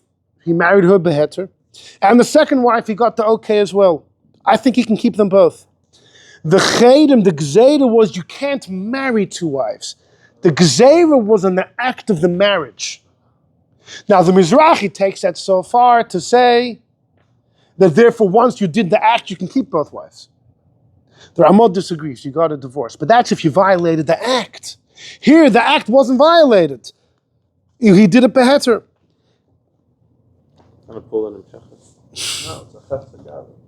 Look a couple lines down. He says, look in the Knesset Hagdolah, who brings Sephardic poskim who said if you violate the Cherem and you marry a second wife, you don't have to divorce her. Now, we don't go so far. We say if you violate, you have to divorce. But that's if you violated the act of the action. If there was no violation in the action, because the action was warranted, the rabbi said it's okay, the first wife was insane, then if she's healed, you can keep both wives. So Rabbi Kiva Eger wants to say the Isser is not the having two wives, it's the marrying a second wife. The Tzemach Tzedek, though, 2 centuries before, said no. It's incredible. If someone married the second wife when the first one was insane, if a good doctor comes to town, the guy should get nervous. If he's successful, he's going to have a big dilemma on his hands. Okay, so we've discussed quite a few reasons why Rabbeinu Gershom made this Cherem. Where exactly did it apply? So, Germany, France, Italy, all the Ashkenazi countries. Why did Rabbeinu Gershom say the 100 rabbis have to be from 3 countries? Why 100 rabbis? If they're all from one country, the Rosh Yeshiva signed, the chief rabbi signs, everybody signed. Diversity of opinion. Right. Diversity of bringing in their... Right. So I would think, there's a shaila, there was a Lubavitcher needed, you get 100 Lubavitch rabbanim, or someone from any Chassidic kreis, or from a Litvischer kreis. If anyone gets 100 chsimus from his community, Right, maybe it all really counts as one. Maybe the three countries of Rabbeinu Gershom, some Achronim say this, it was for diversity of opinion. To see that it's really, if it stands the test of three different communities, it means it's really, the guy really needs a second wife. Or usually when you hear about the heter of 100 rabbis, it's to marry a second wife. You write a get, you deposit the get in the hand of a third party, and whenever the first wife is finally willing to take the get, it's there ready and waiting. But that means the 100 rabbanim are allowing you to violate the cherem of marrying a second wife. Was the 100 rabbanim heter said about the other cherem of divorcing against her will? Like maybe Rabbeinu Gershom says that there's a caveat. Let's say a woman was mazana, so she's usher to her husband. Okay? There's a machlokes rishonim, Rambam, Tosfos. When a woman is mazana, she's usher to her husband, does he need to divorce her? He's not allowed to cohabit with her. But does he have to divorce her? Maybe he can keep her as a wife. I don't know, she's good company at dinner, whatever. They can't. So there's a debate. According to those, you have to divorce. Well, Rabbeinu Gershom is going to say she has to agree. So you could either say, there it's so obvious that you can divorce her, you don't need the 100 rabbanim. Or no, maybe you do. The Maharam Padova, Rav Meir Padova again believes the heter of 100 rabbis was only said in regards to the cherem of marrying a second wife. It was not said in regard to the get Baal Karcha. There's a different set of rules. If the Bezin sees that it's obvious Rabbeinu Gershom wasn't referring to here, you give the get Baal Karcha. Because Maharam Padova believes that the cherem against marrying two wives was more serious than the cherem of Baal Karcha. And that's why you need 100 rabbis over there. And therefore he would hold, if someone ever has a choice to break one of them, you're better off breaking the one of divorcing against her will. For example, if a woman did something to break the marriage, I don't know, she's moiredes, she's refusing to be intimate with the husband, or she was mazan or something like that. But she refused to take a get. So I could either throw it to her against her will, breaking one cherem, or marry another wife. Maharam Padova says, give her the get against her will. He holds that rule is less severe, and therefore never falls under the jurisdiction of the heter meir rabbanim. That's his take on it. So Al Kapanim, the cherem spread out through lands of Ashkenaz. What about Sephardi lands? So the Rashba in a letter, number 14, turn the page. Someone asked the Rashba, the two cherems of Rabbeinu Gershom, do they apply b'mokum mitzvah? This was the big question. If someone's married for 10 years without children, right? The Gemorrah says in Yevamos, you have two recourses, two options. You either divorce her, marry another woman, or keep her and marry another woman. So, but according to Rabbeinu Gershom, you can't do either, unless she agrees for the get. But if she doesn't, you can't divorce her and you can't marry another woman. But the man doesn't have kids. Rabbeinu Gershom would keep his cherem in the place of Pru Revu. This is a big shaila. And it was a big debate. If Rabbeinu Gershom was talking b'mokum mitzvah. So this is what the guy asked the Rashba. And then the guy asked, even if you're going to say the cherem's across the board, but maybe it's only in Germany and France, because of the reasons there it necessitated such a takana. Ubikashto mimeni lo yediacha, that the Rashba writes, you asked me to tell you my opinion. So look what he writes. I skipped a few lines, but look at the next word, ki'isha. He says, a woman that was with her husband 10 years without kids, you're allowed to marry another wife. Ani sover shaloi tikkun b'zeh harav. The Rabbeinu Gershom wasn't talking b'mokum mitzvah. Can't be. That's the Rashba's take. Oh, but the Rambam was going to say opposite. And then he says stories in our places of Talmidei Chachamim, Anshe Meiser, that married extra wives. So apparently it was prevalent. Big rabbis had more than one wife.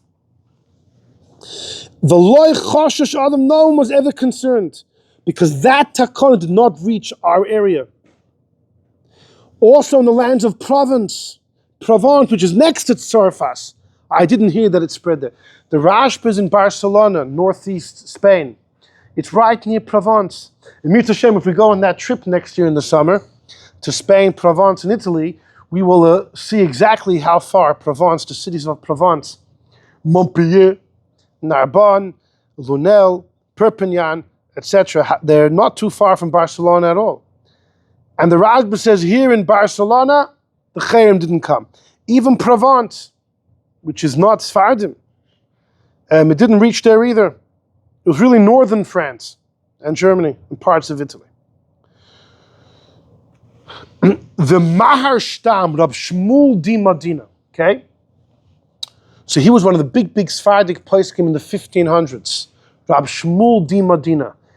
The last time we quoted him was about 3 years ago, because he threw a wrench into the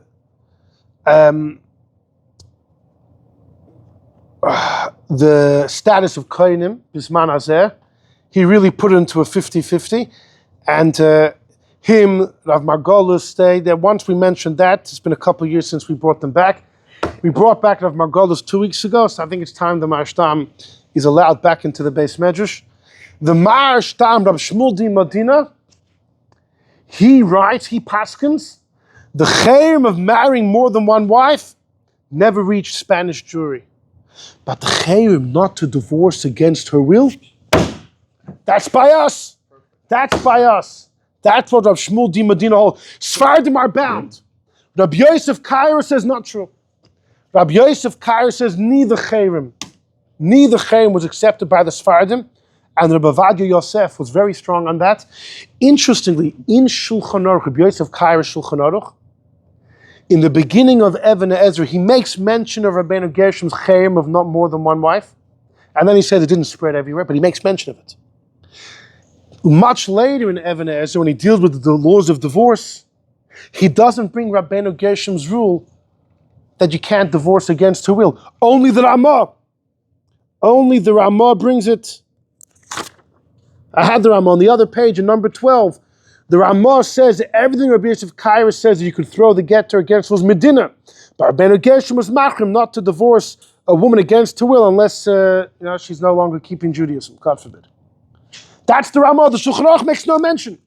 He does make a mention of Rabbeinu Gershom's cherem of not to marry two wives. It doesn't say there's no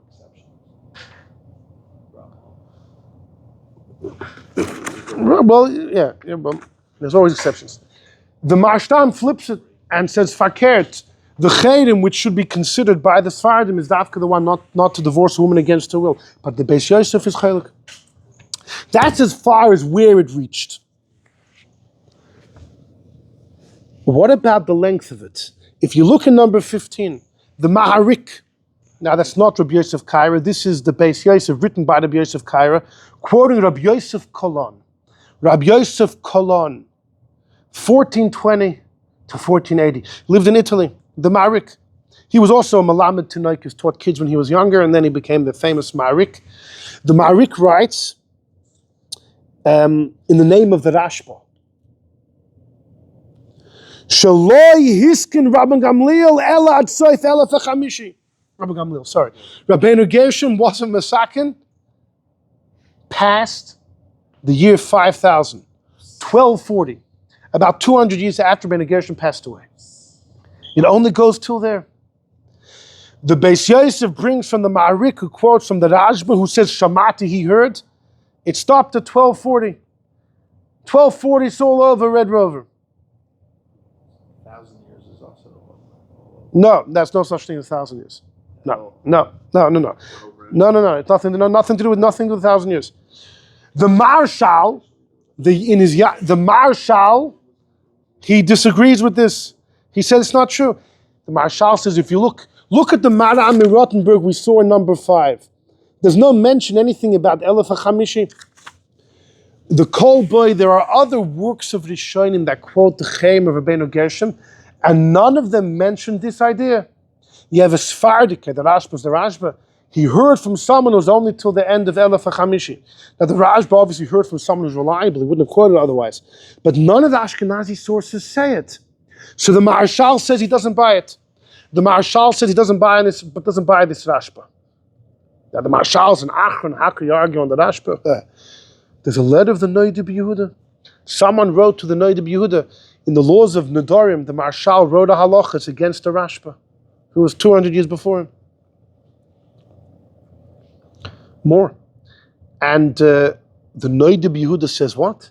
You're asking how the Marshal could disagree with the Rashba? He says the Marshal, Liboy Hoye Kalev Hari, his heart was like the heart of a lion, and he would argue with all the Rishonim. He's not nisbal from anybody. Not just that. If you look at number 19, this is also from a letter. Look at this. The Maram of Rottenburg has like this. That in the year Tuf Kuf Pei, in the year 1220, so the Maram would have been very young by then, so he's quoting rabbis before him. In the year 1220, the rabbis in Germany got together and they reinstituted. They were mechadish al pi cherem mashe tiknu kadmonim mikedem. If they come Hashanim. Poi in Magensen, Mainz, Becherem Chomer. In the year 1220, the rabbis got together in Mainz to reinstitute many Charomim and takanos of the earlier years. But not the takanos of Amor Hagod or Rabbeinu Gershom. Ma'er Hagela. Because he has so many and everyone knows them, we didn't have to reinstitute. This happened in 1220. If the Rashba was right that in the year 1240 they were going to go obsolete, how could they not have reinstituted? They said we didn't have to reinstitute Rabbeinu Gershom because there's so many, they're well known. We don't have to mechadish them. Of course you do. There's a ticking 20 years and it's off. So I think it was the Mishkanas Yankiv. There were many who said, "Come on, this definitely does not fit with the tradition." The Rashba says it can't be. And therefore many disagreed with this 12, that the fact in the year 5000 it was off. Interestingly enough, the Ramah takes it quite seriously. In number 16, you have the Darchei Moshe. The Ramah is Darchei Moshe. He quotes a Beis Yosef that these days, the Beis Yosef says, you can't force someone to divorce a wife if he married a second wife, because the Ma'arik says the Exile was only to the year 1240. So the Beis Yosef says that even for Ashkenazim, there was Fardim who hold Bechlal Rabbeinu Gershom never wanted that if someone violated would have to divorce. We mentioned before. But even those that believe Rabbeinu Gershom initially held, if you violate the Cherem, you have to divorce one of your wives, that all stopped in the year 1240. Because the Iker Cherem was over.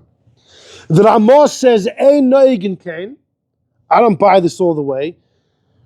I think you still have to force. Koifin lohoitzi achas. Even these days, you have to force to divorce if you marry two wives. But I do agree, says the Ramah, that these days you don't have to have 100 rabbis. The Ramah says, I do agree, you don't need the Meir Rabbanim. That was only before the year 1240. Why? Because now really it's over. Elamai was reinstituted by the rabbis of the time, but not with the same strength, not to the same, maybe it's not a cherem anymore. Look what he says. Kvar kol azman agzera, the gzera is over. You don't really need a heter at all. V'lochen, even though we're noyig with the gzeras hagoyin, but the gzera is already bottled, now it's just a minig shenagul lahachmer. It's a minig shenagul lahachmer versus what it was, which was a cherem. And we mentioned that Ramban, the Chassam Sofer, want to say cherem is mamish, a public oath, which is doraisa. So back in the day when it was if you go with the yeshita that a cherem is a public oath, so it's biblical, whenever you have a suffix, you have to be machmer. If you're not sure what half your first wife is still alive, you got to be machmer, not marry a second wife. If you're living in a country where you're not sure if the cherem applies, you always have to be machmer. But now that stopped, said the Ramon, it's just a minig lahachmer. It's for sure can't be more than a rabbinic thing. So on Sfeikis, you could be mekel. There's a big discussion in the Passuk when it comes to a suffix by Rabbeinu Gershom. What do you do? L'chor would change before 1240, post 1240. But the Marshal disagrees with this whole thing. The Marshal says this whole thing never happened. There is no 1240. The cherem is as strong today as it ever was. And many hold like that Marshal. And that's why today we still need 100 rabbis. Ramah says Me'ah Anoshim. Yeah, but even that you don't need. You don't need 100 Anoshim. But the Marshal says you do. The Marshal says you do. So that's an incredible debate of the time. If you look at number 18, the Ramah quotes the big debate. The Rabbeinu Gershom make his ban if there's a mitzvah at stake. He says, "V'hu adin b'chol makom sheyesh dichui mitzvah." If a mitzvah is at stake, like if someone's 10 years married without any kids, he quotes a Mordechai and the Maram Padava who say that if there's a mitzvah at stake, it's okay. Omnam, however, some disagree and say the Cherem applies even b'makom mitzvah and even b'makom yibum. Someone already has a wife, the brother passes away, God forbid. Yibum is a mitzvah. So these two cases. I have a mitzvah to marry her, yibum, or a mitzvah because I didn't have kids with my first wife. So one group of Rishonim say, makom mitzvah. The Rashba we saw clearly, the Mordechai, if it's a mitzvah, you can go ahead with it. But others say no. Even if there's a mitzvah, the Cherem still exists. Some Rishonim distinguish between the two.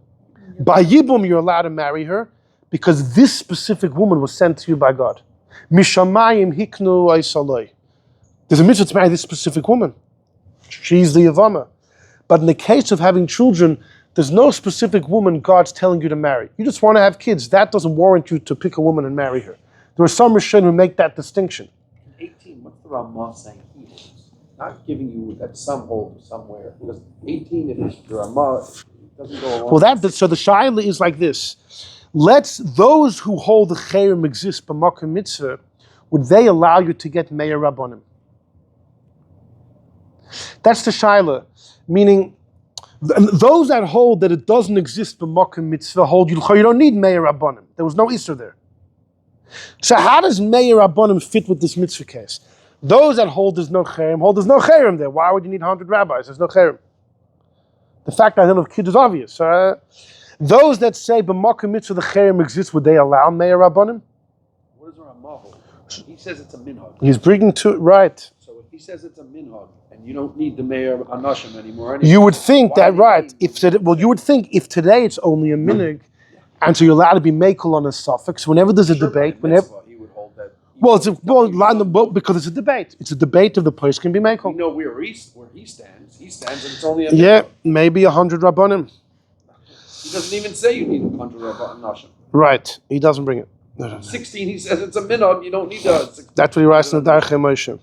So he would argue with those who say that maybe, or no, not always. We don't always say by the Rabbanon you follow the Mekel. It's a general rule. By rabbinic issue you follow the Mekel opinions, but it's not always that way. It's not always that way. So that was another big debate. What do you do b'makom mitzvah? Another huge debate is what if the woman's meichel? What if the woman's meichel? The Ran in a letter says if the woman's meichel, he says, I don't know. Remember, he said the reason is you shouldn't marry two wives because in-house fighting. What if the first wife says, I'm okay with it? She says, he's not sure. He says, you should go ask the Ashkenazi rabbis. They know the takanos, they would know. So the Ran's not sure. And it turned into a major debate.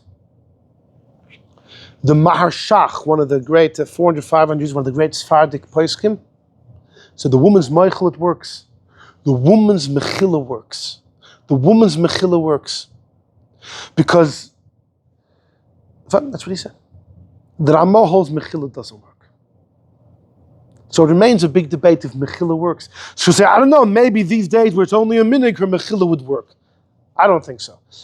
The issue with her mechila working is the husband will harass her until she gives the okay. If her consent would allow, that would unravel the entire Cherem. So even if it's only a minhag today, I don't think that Amma would back down. Mechila would not work. But the Maharshach, Reb Shlomo Kohen, he paskined that mechila would work. And that would depend on the reason behind the Cherem. If it's for in-house fighting, there's room to say if she says okay, she says okay. But if the issue is like the Rashba says, we're worried for his promiscuous act, his nefesh Bahamas, he's acting inappropriately. So if the first wife is okay with it, who said that doesn't allow it? You'd have to go through each of the reasons and see, does mechila work or it doesn't work? Another shaila is, so he said b'makom mitzvah. What if, let's say by a pilegesh, Rabbi Yankov Emden is sure, if the second wife is not a wife, a concubine, it's okay. Well, if it's for in-house fighting, there's no in-house fighting. One's the wife, one's just, they're there for fun. If it's for, so you mentioned, if it's like the Rajba because of princess, then why is that taken away if she's only a Pelegish? Maybe it is, maybe it isn't. If the second woman you don't marry, you just betroth, do you already violate the Isser? Is an Isser violated only on the marriage or even an Arusa? Just betrothing the second wife. You see, some ask, how could Rabbeinu Gershom make this Cherem? Rabbeinu Tarfon married hundreds of women at the time of famine. So if Tana did it, so then, how do you have to... Well, he was very rich. So, hold on. Rab Tarfon did it because there was a famine. He was a Kohen. He wanted them all to be able to eat Truma. But they had to be married to him to eat Truma. Rab Tarfon personally holds, do you know when the wife of the Kohen can eat Truma? After betrothal is enough. You don't need the second stage of Nisuin, you could just have Kiddushin, and that's enough. And according to the Marshtam again and others, the Rabbi Yosef Kaira as well, Rabbeinu Gershom did not asher if you only betrothed the second woman. He only ashered Nisuin. The Marshtam says clearly. And people wonder, why would you make that distinction? You can't do Nisuin to fully marry another woman, but if you only betroth the second wife, it's okay. I'll give you the answer. Because for that, he said, listen, we have precedent. Rab Tarfon did it. He married hundreds of women. And he only did Erusin because Rab Tarfon holds that's enough to allow the wife of the Kohen to eat Truma. She's a Yisraelis, but if she's Mekudeshes to the Kohen. Rab Tarfon wasn't under any usher not to marry 300 women. But Rabbeinu Gershom, just like the Taz says, the rabbis don't want to asher. What do you mean? The others had more than one wife. What do you mean he's not answering? Of course he's answering what was done. That was before Matan Torah. They had plenty of had it afterwards. Yeah, but maybe the Gemorrah thinks it's a bad idea. But here you have the Gemorrah clearly saying that he did it. That's why I'm not going to get involved. I'm not going to spashter Rabbi Tarfon. Well, all the stories of Chumash, they were because they had bad endings. Okay. And the reason they were with maybe because I don't want to go against somebody specifically exactly. did it. No, you so are going against somebody who specifically did it. Jews for thousands of years. All those stories in Tanakh that had a bad ending, maybe the reason why the Chumash is telling us the story is to learn not to do it. That's not going against somebody who didn't do it. You're carving out a special reason for Tarfon, yeah, for sure. Kedushin, for sure. Because you don't want to go against Rab Tarfon who did it. Yeah. Then don't say that I don't want to go against people who do it. I am going against people. No, who do I'm it not going against anything. There's a good reason. That's why, according to everybody, what the stories in Tanakh all had bad endings. Okay, that itself teaches you shouldn't do it. Not that you don't want to. No, so you're following. Says you can do it. You're following the narrative Tanakh by forbidding it. And one's a good wife, one he doesn't like. Which means don't do it. No, that's not what the Torah is saying. That's what it means. That's what he's coming up with now. But that's not the reason why he's not going against Rab Tarfon. All right, what's on that? I'm going to end with the following story. The Ostrovs has said a beautiful thing about Rabbeinu Gershom. It's called the light of the exile. Okay. The Ostrovs, there's two stories said about him.